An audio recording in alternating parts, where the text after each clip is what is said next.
কথায় আছে রূপে লক্ষ্মী গুণে সরস্বতী। বাঙালির এই দুই ঠাকুর একেবারে অঙ্গাঙ্গিভাবে ওতপ্রোতভাবে বাঙালিত্বের সাথে জড়িত।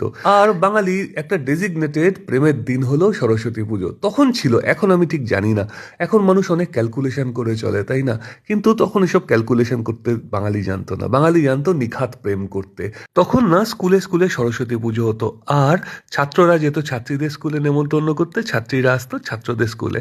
তখন আর সঙ্গে থাকতো ছোট্ট ছোট্ট প্রেমের চিরকুট, যদি ভালো লাগার মানুষটাকে মনের কথাটুকু বলা যায়। খিচুড়ি, লাবড়া, কড়াইশুটির কচুরি, আলুর দম, চাটনি, পায়েস, মাখামাখি, সে সমস্ত দিনগুলো। সব রকমের স্বাদ আছে তাতে। দেখনদারি নেই কোথাও, স্টারবাকস নেই কোথাও, কোথাও ক্যাফে কফি ডে নেই কোথাও। সিঙ্গেল হলগুলো ছিল, তারপরে ছিল পাড়ার মোড়, গাছের তলা, পার্কের বেঞ্চ। এই ছিল প্রেমের জায়গা। ছিল বাসে করে নলবন, নিকো পার্ক, কিংবা আরও একটু দূরে বইমেলা বা রবীন্দ্র সদনে যাওয়া। সকালের অঞ্জলিতে জয় জয় দেবী বলে মায়ের কাছে চাওয়া ছিল, মা এবারের মতন পাঁচটুকু করিয়ে দাও, পরের বছর মায়ের দিব্যি বলছি, খুব ভালো করে পড়বো। সেই পরের বছর আর আসতো না কখনো। এরমই ছিল বাঙালির ভালোবাসার দিনগুলো।